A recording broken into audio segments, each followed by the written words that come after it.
So I did my presentation on the transformations of trig functions. The ones that I'll cover in this presentation, the ones that were assigned cosine and sine, so there will be no tangents that are going to be shown in this. First, I'd like to cover the key terms that I'm going to be talking about throughout this presentation. Amplitude is the maximum extent of vibration or oscillation. So the amplitude is going to be basically half of the measure of the crest of the wave to the bottom of the wave, which is the, I'll think of it in a minute. The period is the length of one full cycle of repetition, and the period function is a function which repeats itself over and over in a horizontal direction. So that's what we're going to be covering, mostly these oscillating graphs, which are the cosine and sine x functions. Something else I'd like to note early on in the presentation, all the transformations that I'm going to be covering are going to be the same for both sine and cosine, because cosine is actually just a translation of the sine function, pi over 2 units to the left. So we're going to get to that in a minute. So we're going to talk about the types of transformations. The first types are going to be your vertical and horizontal stretches. These are going to be the ones that are just going to change the period. So they're going to change the period and amplitude, I mean. So it's going to make the graph either appear longer or vertically or horizontally. Then there are reflections. Reflections are mainly important when there's a negative in front of a leading coefficient. We're going to get to that. That's just basically going to flip the graph over the x-axis. And then there are translations, which are basically, they're the easiest ones in my opinion. They're the ones where you take a graph, you keep the same form, and you shift it over. So this is very similar to what Alec was talking about. So the first ones we're going to talk about are going to be the vertical stretches. When you talk about vertical stretches, you have to address the scale factor. The scale factor is always going to be the number that's the leading coefficient of the basic form. So the basic form of the graphs we're going to talk about are going to be f of x equals sine x. So this is in the form f of x equals sine x. If you put the scale factor of 2 in front of it, it's going to multiply the amplitude by that scale factor. So if that scale factor was half, the amplitude would then be half. So as you can see, the original sine function, it has a scale factor of 1 because there's nothing in front of it, and so the amplitude is 1. You multiply that by the 2, it's going to have an amplitude of 2. Everything else about it is going to remain the same. Also, this is in degrees instead of radians on the x-axis. I just couldn't get a graph that was going to be in radians for this, but that's of course 2 pi right there. So.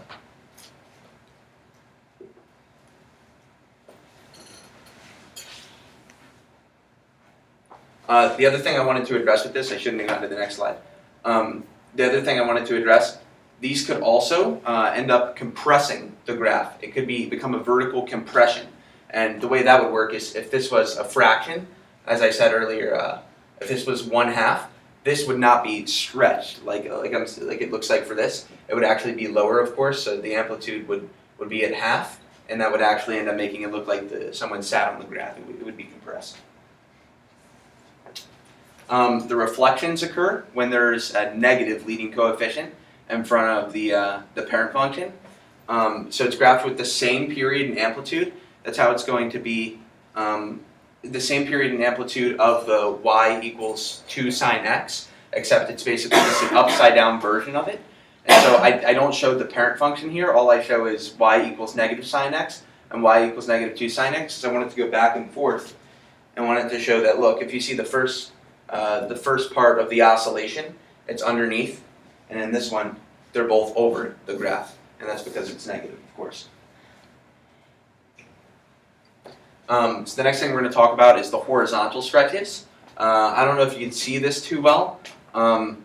They impact period instead of the amplitude. So this time, the amplitude is always going to be staying the same. Horizontal stretches occur when there's something that happens within the parentheses of the sine or cosine function. So let's say it becomes y equals sine 2x. That's what I show here. I show the original function of y equals sine x, and then y equals sine 2x. And y equals sine 2x, there's going to be a scale factor of half. and that's how it's going to work whenever there is a number that's within the parentheses that's being multiplied by the x. You're going to use the reciprocal of that number to create the scale factor, and that's exactly what we did here. So the reciprocal of 2 is going to be 1/2. So you multiply that 1/2 by what the period was, because it only affects the period. And the period, of course, the sine graph was 2 pi. So now the period is going to become pi. And as you can see on the red graph, the period went from this 2 pi, in the original one, the black, to now just pi in the red function. Once again, the reciprocal of whatever is multiplied by the x within the parentheses, this works for both the sine and the cosine function, is going to be multiplied by the period, which was 2 pi, to create the new period, pi. This is very important. So now we're going to get to the final section of the transformations, and this is going to be the translations. These are transformations that have no effect on the amplitude or period. They just take the same basic form of the graph and they're going to move it left, right, up, down. This is the form that we use for translating sine x minus c. That's a horizontal translation. It's going to occur left or right, and it's going to, this will actually, if it's minus, it's only going to occur to the right. And so that's a very common mistake because people assume since there's a minus that it's going to be moving to the left. It's always going to be moving to the right if there's a minus. And then if there's a plus, it's obviously going to be moving to the left. And then y equals sine x plus d outside of the parentheses of the x is a vertical translation of the units. It follows the opposite rule of the horizontal translations. So this is the form of a full translation. And if it's a translation of both up and down or left and right, then it's going to be through a specific vector. So this translation, I could write it, I didn't know how to put it on PowerPoint, but it's going to be through the vector c over d. This is an example of a translation. This is going to be the sine x function. So the blue is the sine x function, and then we have the sine x plus 1. This is a horizontal translation, and we know that this is going to have to be to the left because there is a plus within. So we go left 1 unit, and we have the new graph. But as you can see, it's the same graph, same amplitude of 1, and the same period of 2 pi, only it shifted over. Translations always keep the same form, but different position. So I wanted to do this one last example to refresh on what we talked about at the beginning, because I may have gone too fast. There's going to be vertical stretches and compressions, and then horizontal stretches and compressions. For the sake of things, you can consider all of them stretches, but some of the stretches just stretch the graph more than others. So this is a sine function. This is a cosine function. So this is a little bit different than what I've shown.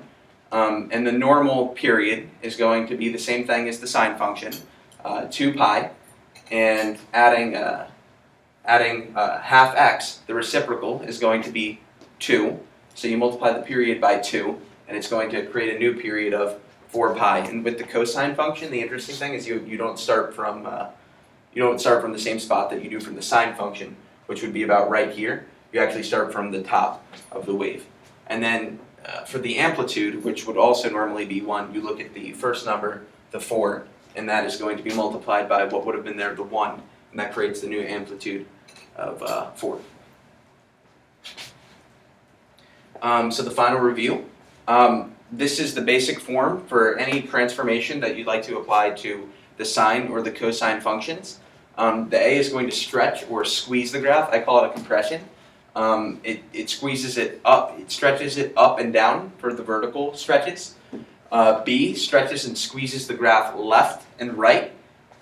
It's going to make the graph appear longer, like somebody sat on it, as I said. C moves the graph to the right.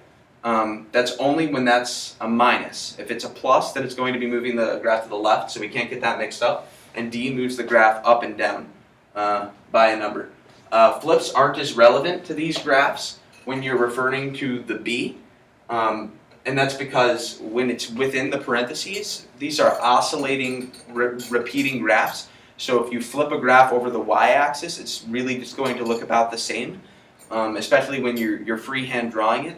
So for the sake of this presentation, I just spoke about the reflections over the x-axis, which would occur with the leading coefficient a.